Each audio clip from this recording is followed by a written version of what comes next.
За одоо харин клубийн гишүүнчлэлийн талаар ярьж үгэй. 3 төрлийн гишүүнчлэл одоо үүсгэж болно гэсэн үг. Та хуримтлалаа нээж хуримтлалаа эхлүүлж болно гэсэн үг. За хамгийн дээдлийнх нь болохоор юм премиум гэдэг хар өнгөтэй хамгийн ихнийх нь. За тэр голынх нь шар өнгөтэй одоос тэр нь болохоор классик. За гурав дахь нь бол стартер гэсэн ийм 3 төрлийн гишүүнчлэл байж байгаа. За премиум нь болохоор та хамгийн эхлээд $500 хуримтлалыг эхлүүлнэ. За тэр маань 750 шагналын оноо болж хадгалагдана. За тэгээд дараа сараас нь та сар болгон нэг хэмжлэл ирэхээр $250 хуримтлалыг хийн. Тэр нь үржигдээ 500 болж хадгалагддаг гэсэн үг. За классик буюу тэр голд нь байгаа шар биш үү? За тэр нь болохоор та хамгийн анх $200 хуримтлалаа эхлүүлнэ. За тэр нь 300 шагналын оноо болгож хадгалагдана. За $100-ыг нь бол компаниас өгч байгаа гэсэн үг байхгүй. За тэгээд дараа сараас нь эхлээд та нэг хэмжлэл ирэхээр сар болгоныхоо тухайн өдрөө $100 хуримтлалыг хийгээд тэрийг нь компаниас 200 болгоод хадгалаад ингээд хуримтлалаа үржүүлээд хадгалаад явах юм боломж байдаг. За гурав дахь нь буюу хамгийн сүүлийнх нь тэр саарл дээр байгаа стартер гэсэн ба шүү дээ. За энэ болохоор $50 та хуримтлалаа эхлүүлж болно. За тэгээ 101 л удаа 100 болж хадгалагдана. За дараа сараас нь та сар болгон $50 хуримтлал хийн. Гэхдээ үржигдэхгүй зөвхөн сард одоо $50 хийгээл явах тийм боломжтой гэсэн. За тэгвэл ямар ашигтай юм бэ? Ямар ялгаатай юм бэ гэдэг юм бол за эхний хоёр нь буюу премиум классик хоёр нь болохоор үржиж хадгалагддаг. За стартер буюу гурав дахь нь бол үржигдэхгүй. Тэгэхээр нөгөө нэг хуримтлал маань бага цугларна гэсэн үг. За хамгийн ихнийх нь премиум нь бол маш богино хугацаанд өндөр хуримтлалыг цуглуулад явах боломжтой. Тэр нь бол аялал захиалах үед тань маш их хэрэг болно гэсэн үг. За тэр голын классик нь бол яг бий байхгүй. Би сар болгон $100 хуримтлал хийгээд явдаг.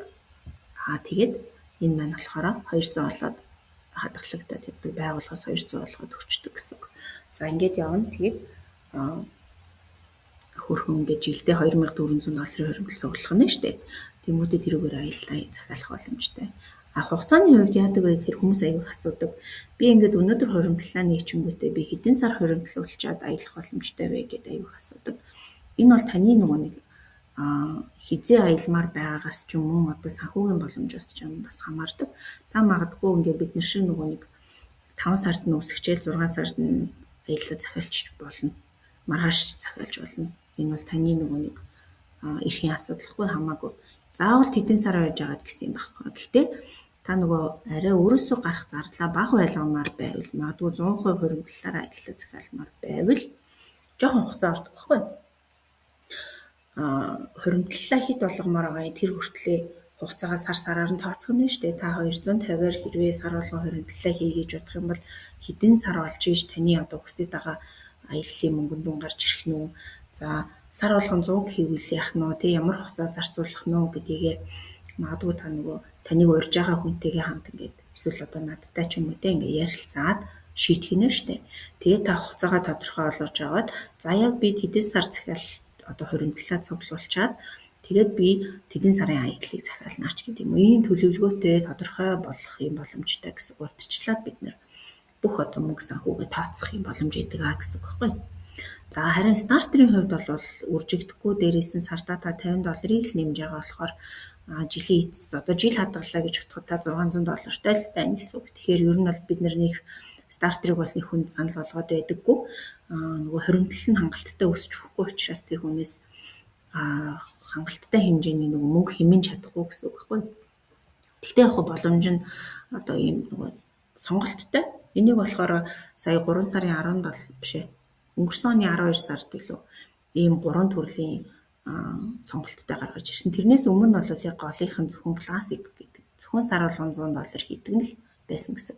Тэнгүүт нөгөө ингээд компани ч ингээд хэрэглэгчийнхаа хүсэл сонирхол нийцүүлээд ингээд дэвшдэг одоо сайжирдаг штэ үйл ажиллагаагаа сайжруулдаг, нөхцөлөө сайжруулдаг, хүндээ зориулсан өөрчлөлтүүдийг хийдэг, технологийн өөрчлөлтүүдийг хийдэг. Тэгэхээр ийм өөрчлөлт бол яг нөгөө нэг гишүүдийн зүгээс маш олон ирсэн учраас компани зүгээс ийм 3 төрлийн шатлалтай ийм гишүүнчлэлтэй болсон гэдгийг ойлгох хэрэгтэй. За тэгчээд эндээс та бүхэн маань өөрийнхөө одоо нөгөө хизээ аялахын, хэр их мөнгө зарцуулахын, хинүүстэйгээ явахын гэдгийгээ тооцоолж байгаа та энэ 3 шатлалаас бол сонгоод аялах боломжтой гэсэн үг. За Монголд байгаа нийт аялагчдын маань Монгол байгаа ч гэдэг юм уу, эсвэл одоо Монгол өөр улсад байсан ч гэсэн Монгол хүмүүсийн хамгийн их сонгодог нь гэх юм уу болохоор илүү классикийг их сонгодог. За яаралтай аялах гэж байгаа хүмүүс бол премиумыг сонгодог гэж ойлгож болох нэ. Хуримтлал нь аюу хурдан хугацаанд ингээд өсөд явчихдаг учраас сонгоно гэсэн үг байхгүй. За тэгээд энэ 3-аас та бүхэн маань сонгож аваад хуримтлалаа эхлүүлээд аялах юм боломжтой байна. Тэгээ клубын онцлог нь нөгөө гишүүнчлэл суурьтай гэдгийг бас анхаараарай.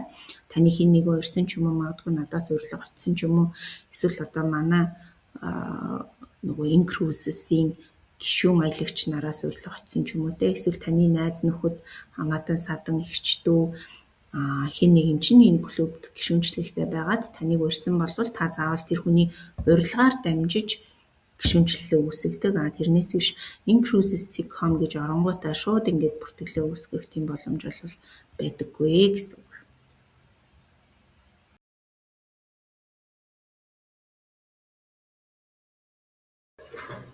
За тэг гишүүн болчлоо гэдээ ер нь яг ямар давуу талтай юм бэ гэж та бодчих магадгүй.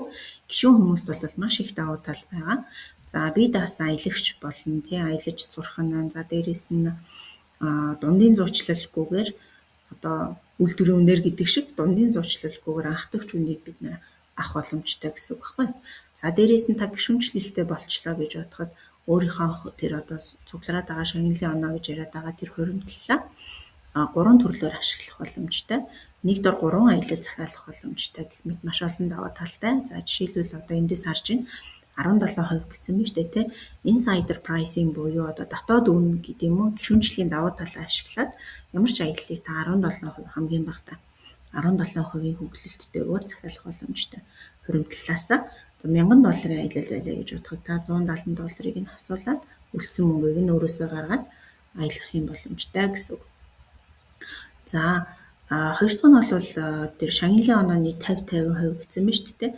90 хоногийн дараах аялалд бол та шагналын оноогоор аяллаа захиалж болно. За дээрэс нь нийт аяллаа дүнгийнхаа 50%-ийг нь шагналын онооноос асуулаад үлдсэн 50%-ийг нь та өөрөөсөө гаргаад явна гэсэн үг. Одоо жишээ нь миний түрүү чи нэг өнгөрсөн жилийн хийдэг хоёр дахь аялал дээр маань бид нар яг тэгсэн байхгүй. $940-ыг бид нар хуримтлагдсан байсан хуримтлалаасаа асуулаад үлдсэн $940-ыг бид нар каманаас төлөөд ингээд дөрвөлээ аялсан байж байгаа. За хамгийн том одоо боломж нь гэх юм бол юу гэсэн бэ гэхээр 270 хоногийн дараах аяллыг өнөөдрөөс жишээл өнөөдөр одоо за одооны цагийн 26-ны 6 сарын 12 байна л да. За 6 сарын 12-ноос хойш 270 хоног буюу 9 сарын дараах аяллыг та яг өнөөдөр байгаа нийт хуримтлалынхаа дүнгээр 100% захиалах боломжтой гэсэн. Жишээ нь надад одоо $3150 хуримтлал байгаа байхгүй. За тэр $3150-оор би 2027 оны 3 сарын 12-ноос хойш, за магадгүй 15-наас хойш аяллуудаа сонгож аваад тэрэндээ багтсан бага үнэтэй, арай бага үнэтэй аяллыг би яг одоо 100% захиалах тийм боломж надад байгаа гэсэн үг. За тэгэхээр нөгөө эрт төлөвлөл илүү их хэмнэн гэдэг чинь нэхгүй. За дээрэс нь та нөгөө гишүүнчлэлээ нээчээд гишүүн болчлоо гэж бодоход та ганцаараа юусаа аялахгүй, та өөрөөсөө гадна гишүүн биш 3 хүнийг авч явах боломжтой. Гишүүн байсан ч болно л доо. Гишүүн биш 3 хүнийг авч явж болно. Өөрөөр хэлбэл круиз дээрх өрөөгөө захиалахдаа та хамгийн ихдээ 4 хүнээр захиалж болно гэсэн үг байхгүй. Тэгэхээр 4 найзтайгаа нээлдэг ч юм уу те, эсвэл одоо гэр бүлээрээ дөрвөлээ явдаг ч юм уу, аав ээжээгаа явдаг ч юм уу те, хамт олноороо явдаг ч юм уу. Нөгөө таны аялалч одоо нөгөө зорилго нь янз бүр байж болно шүү дээ. Хүний тоон ч гэсэн хэдэж байж болно. Гэхдээ таны хувьд болохоор нэг гишүүнчлэл дээр та өөрөөсөө гадна 3 хүнийг дагуулад явах тийм бүрэн боломжтой, хэмнэлттэй гэсэн санаахгүй. За ингээд явж болох нэ. За мөн бас нэг хуримтлалуудаа нийлүүлээд явж болдог. Жишээ нь таны найз бас хуримтлалтай бай гэж бодъё л та тий. Тэгэх юм бол та хоёр нийт аяллаа дүн чинь $2000 бай гэж бодъё. Гэтэл одоо танд $500 хуримтлагдсан байдаг. Найзад чинь 500 байдаг. Тэгэх юм бол хоёр нийлүүлээд аяллаа үнийн дүнгийнхаа 50% буюу $1000-ыг нийлүүлээд гаргачих чинь гэсэн үг байхгүй. Тэгээд бас аялаа захиалах ийм боломжтой байх нэ.